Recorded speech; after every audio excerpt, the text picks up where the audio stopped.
Bureau, who's been dealing with everything over this last year, from Ida 1 year ago, a hurricane I'll be mentioning in a couple minutes, to the ice storms, to dealing with the COVID response, the Omicron response, everything that's requires a steady hand and an experienced individual, and that is our Commissioner Jackie Bray. So thank you for being with us again. Basil Sagos has been around the block a few times. He's seen it all. He's a true friend to the state. His extraordinary career of public service, but we are so blessed to have him as the Commissioner of DEC and has been really running operations here on the ground for us since the inception. Eric Kulisade, Commissioner of our parks. It's heartbreaking for him to see what's happening in his beloved state parks. So the loss of every single tree is a loss of a life, part of the identity of this beautiful part of our state. And so I know this is hard for you and your team, but they're extraordinary. They're committed individuals, and I want to thank him as well. Robbie Minkus is here, the incident commander of the New York State Forest Rangers, has joined us, and thank you for being on the ground, Robbie, for this entire process. It's not what anybody expected. People may have had a lot of plans toward heading into the holiday weekend disrupted, but you're all here. You're here because your state needs you, and we are grateful for that service. And Jim Cable, the state fire administrator, again, to you and your team, I'm grateful for everyone who's here as we're continuing to track a fire that has been burning in Minnesota State Park Preserve. We're going to give an update. The range of the fire vacillates. I flew over Monday as I was heading down to the city. I took a detour. At that time, it was 75 acres on Monday. It's gone up as high as 270, scales back, goes up, and so you'll get more description on the life of a fire, but that's what's going on. But clearly, the fire has been moving quickly. The Tuesday night's rainstorm was somewhat helpful. We appreciated that, Mother Nature, but we need some more. These are extremely dry times, and as we talk about, this is very rare. This is a rarity, because normally we have the dryness, the dry conditions that are very challenging. That usually happens much earlier in the summer. So to have this going on this time of year is another one of those signs out there that this is not normal. On the other hand, we ask ourselves, what is normal anymore in this era of dramatic climate change events that have been consuming us for years now, but particularly with a heightened intensity given just even what we've endured over the last year. So the reality is we've got about 20% of the fire contained. It's difficult because of the tough terrain, the steepness of where it is. We have a map here. I can show you what I know. Don't have a microphone to go over there, but this red part is where the fire is right now. What we're building here are called dozer lines, right? Right, fire breaks. Fire breaks. You take a bulldozer, and thank you to our other agencies, I'll get to them in a second, and you build a 14-foot swath here to stop the fire from spreading. So that's what we're trying to do. We want to actually encompass this ultimately. Where we have some real challenges, and this black here these are steep cliffs, these are ridges. So it's very challenging for the men and women on the ground to traverse those in normal vehicles, bulldozers. So this literally, these dots here, this is done by hand. This is over 150 people on the ground cutting through the trees by hand. It's dangerous work, it's grueling work, and that's what they have to do because of the steepness of the terrain here, but another dozer line, bulldozer line. And so the strategy is to encompass and circulate this with a wall so they cannot spread to our more vulnerable areas here, such as Ellenville and where the prison is. We don't expect that to happen, but this is why we're taking these steps at this time. So to contain this, again, the DEC predicts that ultimately it will burn itself out. It may take a week, it may take 2 weeks, but we don't expect it to be able to threaten any life or structures, but we take it very seriously. And since it began, there's been an incredibly coordinated effort. I want to thank, I know the county executive will thank all the individuals from Ulster County who've been on the ground, our sheriffs, our first responders, he'll acknowledge them, but I also want to thank the National Guard, State Police, Parks Department, our Homeland Security, Emergency Services, DEC, DOT, Thruway, Canals, and other agencies that have really stepped up. And we've activated the Fire Operations Center. We have all the local fire companies. God bless you. Thank you for the volunteers who step forth on days like this, weeks like this. So we have over 200 personnel, as I mentioned, battling the blaze. And I want to mention the fire companies from Ulster, Dutchess, Greene counties, as well as the New York State Forest Rangers and the National Guard. And again, a special welcome to our guests from Quebec, 20 experienced Canadian firefighters, and I just want to acknowledge their presence here today, wearing the beautiful red. So thank you, thank you. They got here, they're heading right up, and a special thank you. Also, our state police, how are we dealing with this? Where's the water come from? I flew overhead just a few minutes ago and had a chance to see the helicopters that we deployed, 2 from the state police, also 2 Army National Guard's Black Hawk helicopters with incredible capacity. They've dropped over 500 buckets of water. Now, to all of us, a bucket of water sounds like not a lot, bucket of water, except it's 300 gallons per bucket for the National State Police, and if it's for the Black Hawk helicopters, it's 600 gallons per bucket. So now you can see the scale of what we're talking about, over 24,000, nearly 25,000 buckets of water dropped so far. So I want to acknowledge that this is something we're not as experienced with, like they are out west. It's expansive, it's destructive, and we're taking it very, very seriously. And I'm going to say, I do believe that this is a result of climate change. You go through all these years seeing this happen out west, and this extreme weather out west, but places like New York would watch from a distance. We sent people. We were always the ones sending help to those places. And now we're in a situation where the state of New York is calling on for help from others. Again, even as far away as Quebec. So these are extremely dry conditions. We know it was a lightning strike, but I just came from an event in Queens. We had more hurricanes in the state of New York last year than all of Florida. That's extreme. That's climate change. That's what we're dealing with right now. And I've said before, we are the first generation to feel the effects of mankind's assault on Mother Nature for decades, the effects of climate change, but we're really the last generation that can do anything about it, the last generation that can do anything. And that's how serious we're taking this in the state of New York. So again, coming up from Queens, talking to victims of a flood that ravaged city streets, took the lives of 16 New Yorkers, 11 from the borough of Queens alone. People flooded in their homes, their basement apartments.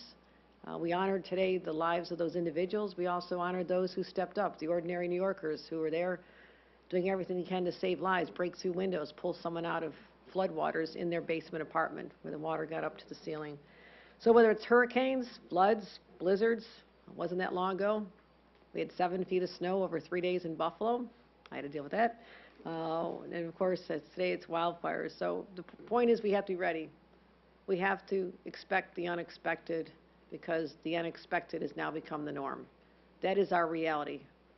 That is our reality. And anyone who denies that, just come to New York. Let me show you how our state has changed so dramatically. Ask the farmers how different it is for them with their crops. Ask anyone in the tourism industry, places up on Lake Ontario that had a 100-year flood in 2017 and another 100-year flood in 2019. I made the observation, doesn't someone owe us 98 years in between these? So the 500-year event we had in New York City, the 100-year events we're seeing upstate, with flooding in our Great Lakes all the way to our rivers and valleys here in the Catskills. This is the world we're dealing with. It's harsh. It's not what we want to be dealing with, but we're ready. We have to be ready. And so before I hand things over, I do just want to say again, we'll continue to keep the public updated. It's important. It's part of our responsibility. At this time, there is no threat to structures. There was one hunting cabin way up at the top, and we saved it. So there has been no loss of actual structures. Lives are not threatened at this time. We are pretty certain that we'll be able to contain it so that does not occur. But these are anxious times if you're living down in a place like Gallenville or the nearby communities, because you just don't know. You don't know whether the westerly winds are going to shift and become northerly. So there are things still out of our control. That is why we're going to be vigilant. We're not going to stop our presence here, making sure we have all the resources and the man and woman power necessary to contain this fire and to be ready for the next major climate-driven event. And with that, let me introduce someone who's had more experience in dealing with this at the county level than anyone in the state of New York, and that is our county executive, SUNY member of Congress, Pat Ryan.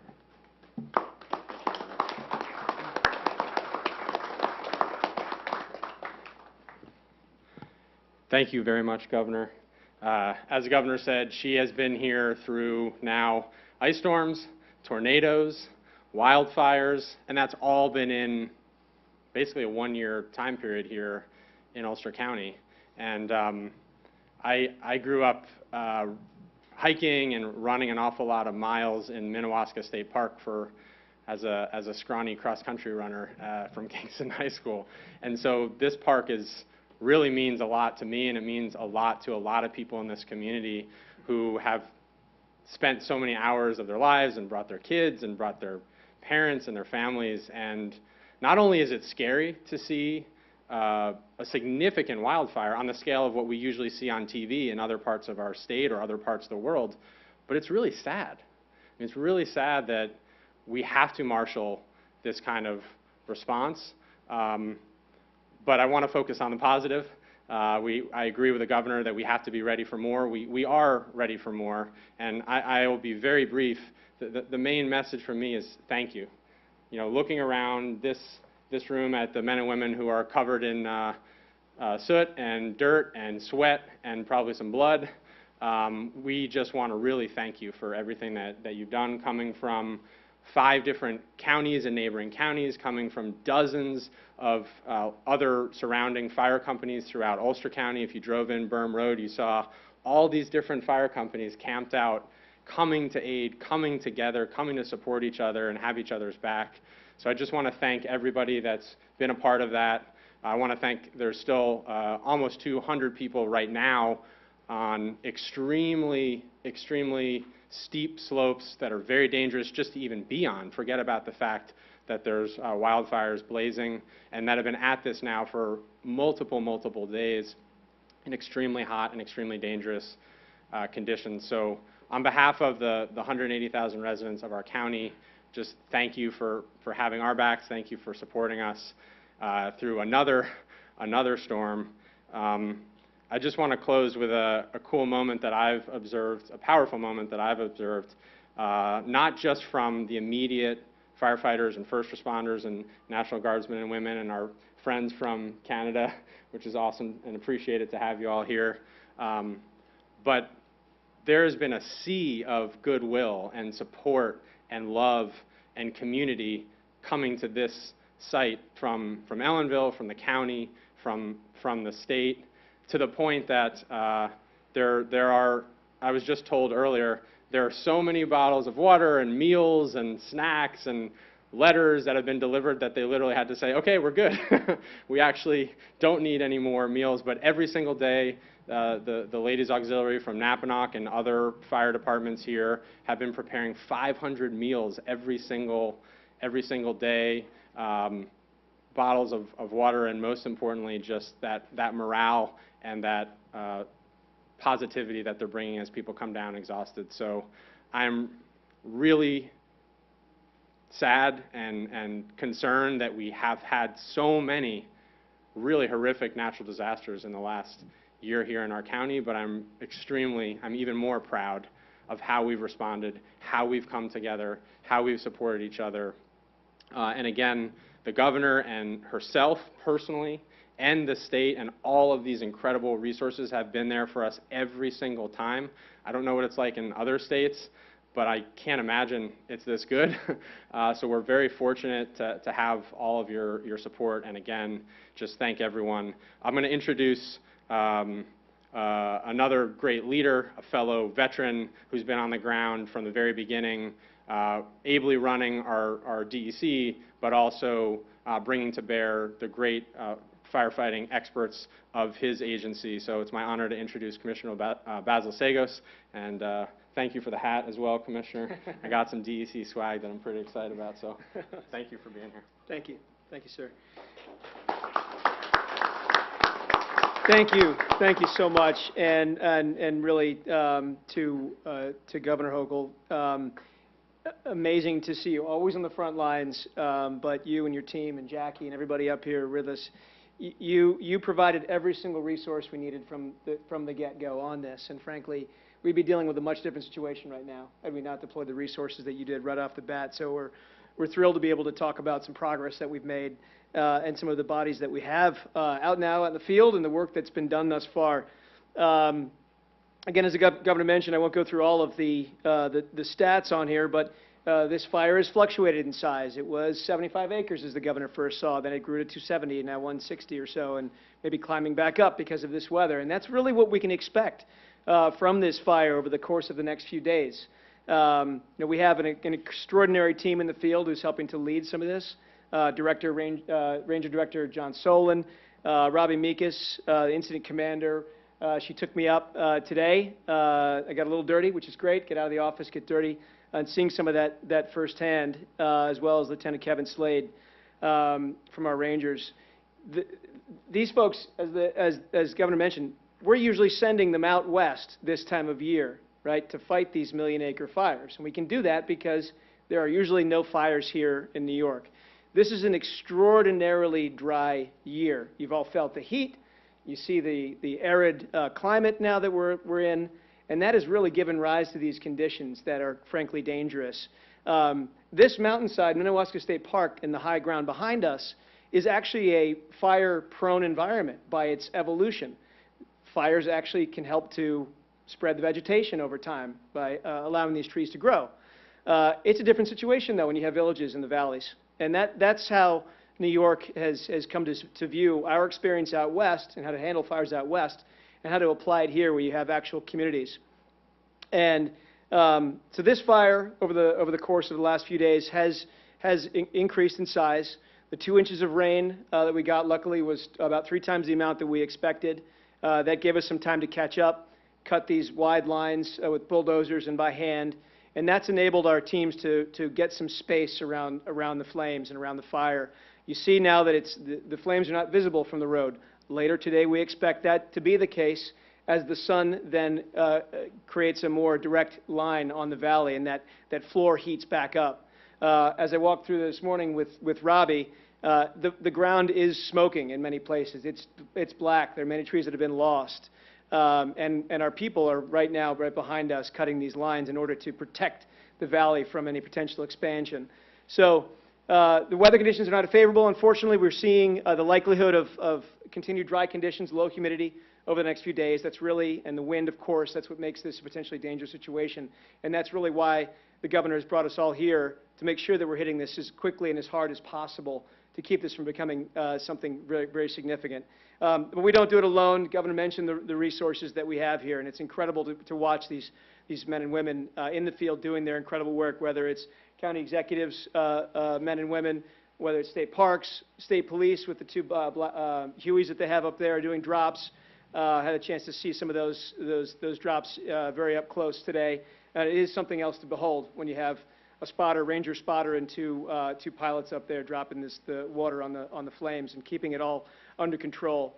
But really a tremendous outpouring of support. The county executive has been a great friend over the years, and certainly continue this partnership over the next few days until he leaves office and we take up with, unfortunately, the next person who'll be dealing with Ulster's natural issues. But again, Governor, thank you for giving us everything we've asked for. Jackie, especially to Jackie Bray, who's helped to really push this thing forward for all of us. But I think with that, Governor, we'll take questions. I'd like to ask Commissioner of Parks to talk about just our operations, what we're doing in the parks and closures, et cetera, just so the public's aware.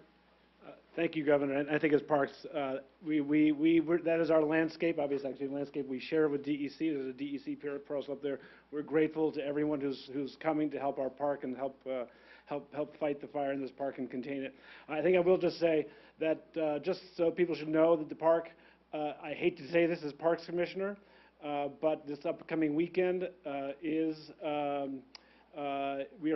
park will be closed to the weekend because our park staff are not only is it dangerous conditions up there. We have recreational trails up there, just up this slope, but also our staff are all really totally preoccupied with this with this, with the fire. So anyway, I just encourage people to find other parks. There are great parks in the system. There's parks all over the place around here, so go find a new adventure in our parks. And I do just want to do a special thank out to Eric Humphrey, park manager, and our staff in here, who this is their home. They're fighting to protect their home, and thank you for your great work. Thank you, Governor. Any on-topic questions? We have New York State Dream Team here. Governor, going forward, what sort of preparation will the state take in terms of like educating homeowners, in terms of defensible space, in terms of possible zoning restrictions, stuff like that, if in fact we're looking at kind of increased wildfires in the future? You know, it's not just wildfires. Jesse, it's all about being prepared. Literally in July, I was on Long Island talking about our 2022 hurricane preparedness plan. No other governor has had to do that before. And in that time, I said to the utility companies, not just there, but all over the state, when we see weather events, you be prepared. You be ready to deploy people from other places so we don't have a crisis, which is what often happens. Now, not in the case of a wildfire, but we just have to say, we can't have people without power during a hurricane. We cannot have people without power during bitter cold weather that we saw last winter. So it's about sending a message that you need to be ready too. We can talk about our homeowners and what communities can do, and I'll have our commissioner talk about that. But it's also about the people who are able to help us get the heat back on and turn the lights back on, who also need to be beefing up for the new normal, which means we're going to have a lot more power outages, and it could be even this winter. So I just want to put that out there, that a very stern conversation has been had, a preemptive strike, if you will, about how our expectations are very high on restoring normalcy as soon as possible, and often that comes down to the power companies. But Commissioner Bray, why don't you talk about what our expectations are for homeowners, et cetera? Yeah, absolutely. I would say, three things, right? The first is that from a homeowner perspective, we are investing in helping people increase their personal resiliency. We're doing that across sort of an all hazards approach.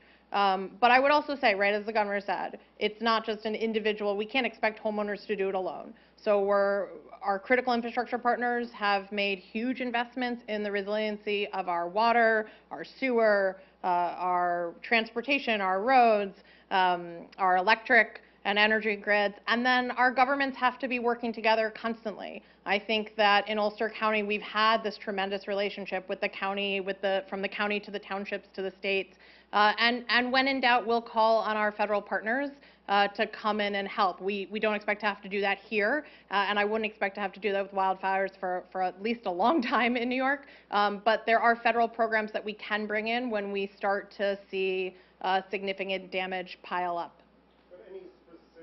We have the program where people get the training. Yeah, so we restarted last week. We relaunched the Citizens Preparedness Corps. That is a program that's trained over 350,000 New Yorkers since it first launched in 2014. We took a hiatus over the pandemic, but we've relaunched that. That teaches New Yorkers how to keep themselves safe across disasters, including the type of wildfires that we're seeing here. Again, we don't expect this wildfire to impact structures or to threaten life or property, but it's courses like that, it's outreach programs that we have in the state that help New Yorkers stay resilient for themselves and their neighbors. Anything else? Question? Yeah, I have a question for Eric. Eric, local with Hudson Valley 1, and people are wondering how long the parks might be closed. I know it's hard to answer, but best case scenario, how long would the minimum state park be closed? I mean, like I said, we're closing it through the holiday weekend, which is too bad. But on the other hand, our peak season at Winnewaska is really the fall, right? The fall is the September and fall. We'll be watching conditions on the ground. As soon as this fire looks like it's really died out, we'll be opening it right away. So just keep your eye out for alerts. Governor, Tim Sebastian from MidHudsonNews.com. What would you want to tell the public about how to prevent this from happening? Yes, this is a lightning strike, but because it's tinder dry right now, what would you want the public to know about how to prevent this type of thing moving forward, especially under the conditions? Well, also, I grew up camping on holiday weekends, outside campfires. Not necessarily always the cause of this, but we also have to, backyard parties. People have their own fires and their own fire pits, and any one of them, we've seen disastrous situations in other states where that is the trigger for a cataclysmic event that spreads and destroys homes right in the neighborhood. So asking them to be personally responsible about their outdoor activities and to also, conserve water. We are in a severe drought. We have been for a long time, and that never was part of our story in New York either. We didn't experience drought, so we felt sorry for the other states that had droughts. Now that's us. So how they conserve water is also another. But Commissioner Bray, is there anything else that people should be doing? I would just say, yeah, the mic. We, Sure, Jackie Bray, Commissioner of Homeland Security and Emergency Services. So we need everyone, if you have any type of outdoor fire, you are absolutely responsible for putting it all the way out. You do not leave embers burning. Do not assume that it will go out on its own, whether that fire is in your backyard or you're camping and you've got a campfire. That's number one. Number two is that, as we all know, in campfires, when they get too big, everything is really dry. So we want to make sure that many of our towns around here do have a burn ban right now. So you want to check with your locality, make sure that whatever you're doing in terms of your own personal outdoor fires is acceptable right now. But you got to make sure that those fires are controlled. And then finally, things like smoking or the use of sparklers or anything like that, it's a really bad time to have very hot things or flames of any kind, even tiny ones, in this area, in the Mid-Hudson region. So folks need to make sure their fires are fully out, make sure that they're under control at all times, and keep an eye on embers anywhere they're going. A quick follow-up question. Why not just impose a region-wide ban on burning altogether rather than leave it up to municipalities and all the rest? Why not just make the state-wide ban? Well, it's certainly something we've thought about, but the distinctions actually, we have the entire Hudson Valley from the Bronx all the way up to past Albany is in what's called a high fire danger area right now. But the conditions on the ground often are quite different. That's merely the geographic area that enables us to make that designation. It's actually quite wet down towards the southern Hudson Valley. There are parts of this area that, again, got 2 inches of rain. And then you have pockets that are very dry. So it can be, in some cases, very difficult to do a large regional ban when in some cases on the ground it's not warranted.